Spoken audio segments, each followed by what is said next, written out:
I'm Teisha with Shalom TV's news update from Monday, February the 3rd, 2014.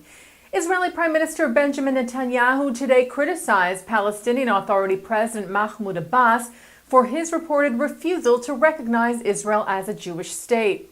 At the Likud faction meeting today, Netanyahu said it was, quote, absurd to think that Israel would recognize a Palestinian state without the Palestinians recognizing Israel as a Jewish state. In an interview published yesterday in the New York Times, Abbas told Times columnist Thomas Friedman and Jerusalem Bureau Chief Jody Rudorin that recognition of Israel as a Jewish state was, quote, out of the question. During the interview, Abbas also said that an American-led NATO force could patrol a future Palestinian state indefinitely, with troops positioned throughout the territory, at all crossings and within Jerusalem, and that Israeli soldiers could remain in the West Bank for up to 5 years, and that Jewish settlements should be phased out of the new Palestinian state at a similar timetable. Netanyahu further addressed Abbas's comments at the faction meeting today, saying that the Palestinians know that without recognition of Israel as part of the peace deal, there would be no peace deal. He said, now we will see if those same international actors who until now have solely put pressure on Israel will make clear to the Palestinian Authority what exactly will happen to the Palestinians if there will not be an agreement. Netanyahu said, unless the Palestinians understand that they will pay a price for the failure of peace talks, they will prefer not to continue the talks. The U.S. State Department released a statement yesterday responding to criticism from some Israeli officials over remarks made this weekend by U.S. Secretary of State John Kerry. Kerry was speaking Saturday night at the Munich Security Conference, where in referring to peace talks between Israel and the Palestinians, he expressed that the current status quo in Israel cannot remain. Kerry said it is not sustainable, it is illusionary. You see, for Israel, there is an increasing delegitimization campaign that has been building up. People are very sensitive to it. There is talk of boycott and other kinds of things. Are we all going to be better with all of that? Some politicians on Israel's right took offense to Kerry's comments, suggesting that they did not discourage a boycott. In response, U.S. State Department spokesperson Jen Psaki yesterday said that Kerry's remarks were misrepresented. She said Secretary Kerry has a proud record of over 3 decades of steadfast support for Israel's security and well-being, including staunch opposition to boycotts. Psaki said that at the conference, Kerry spoke strongly in Israel's defense, and that in response to being asked about the peace process, he also addressed some well-known and previously stated facts about what is at stake for both sides if the peace talks fail. Psaki said his only reference to a boycott was a description of actions undertaken by others that he has always opposed, adding Secretary Kerry has always expected opposition and difficult moments in the process, but he also expects all parties to accurately portray his record and statements. Israel's Trade Minister Naftali Bennett was one official who had reacted to Kerry's remarks in Munich, saying that Israel expects its friends around the world to, quote, stand beside us against anti-Semitic boycott efforts targeting Israel and not for them to be their amplifier. Israeli Prime Minister Netanyahu addressed the boycott campaign and any implications that it would only grow if peace talks fail during his weekly cabinet meeting yesterday morning, where Netanyahu said no amount of pressure will cause me to give up on the essential interests of the State of Israel, chief of which is the security of Israel's citizens. The Prime Minister called attempts to boycott Israel unethical and unjustified, and that they would not achieve their goal. Meanwhile, Haaretz reports that just a few hours after the reported stir surrounding Kerry's remarks, the Secretary of State spoke to Prime Minister Netanyahu over the phone. The two leaders reportedly spoke last night on the peace efforts between Israel and the Palestinians. Senior U.S. officials said that the conversation focused on efforts to consolidate a framework agreement, which would enable the Palestinians and Israelis to return to the negotiating table. Earlier in the day, Kerry had met with Israel's Justice Minister Tzipi Livni and fellow negotiator Yitzhak Molcho in Munich to discuss the agreement.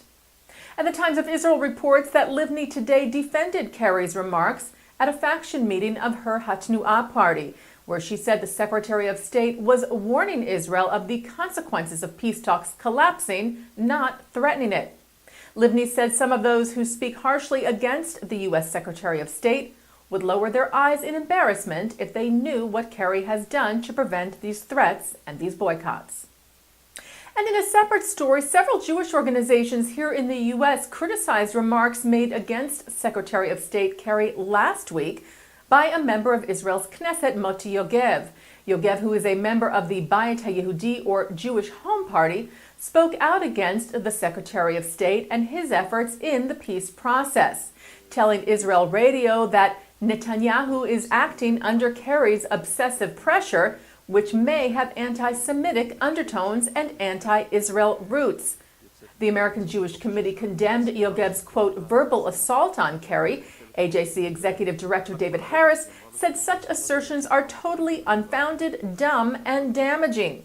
He said anyone who has followed Secretary Kerry's long public career knows that he has been a rock-solid friend of the U.S.-Israel relationship and the Jewish people. Harris said that while Yogev certainly has the right to express his own opinion, his personal attack on Kerry was unacceptable. The Antidefamation League said Yogev's accusations against Kerry were offensive, inflammatory, and totally without any basis. ADL National Director Abe Foxman said that while it was understandable that political tensions arise in this intense time, it is beyond the bounds of legitimate critique to disparage the intent of the Secretary's intensive commitment to and investment in the negotiations, and simply indefensible to accuse him of harboring anti-Jewish beliefs. Both groups called for Yogev to apologize. 2 Grad rockets were fired into Israel's southern city of Eilat on Friday from the Sinai Peninsula. The Iron Dome missile defense system succeeded in intercepting at least one of them.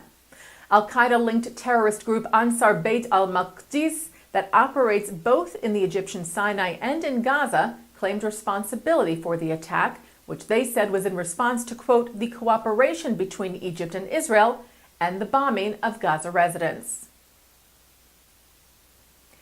And turning to our Shalom TV programming for tonight, Monday, February the 3rd, 2014, at 7:30, the deadly terror attacks on Mumbai in 2008 are remembered, which include the attack on the Chabad Jewish house there. Then at 8, Israeli author Yossi Klein Halevi discusses his award-winning book, Like Dreamers, and at 9, he joins Mark Golub on L'chaim. That's tonight here on Shalom TV and shalomtv.com. And we close today's update with sad news of the passing of 2 notable Jewish figures who you may have met on Shalom TV. Professor, political analyst, and writer Barry Rubin passed away today at the age of 64. Rubin had reportedly been battling cancer for the past year and a half. He served as director of the Global Research and International Affairs Center and editor of the journal Middle East Review of International Affairs.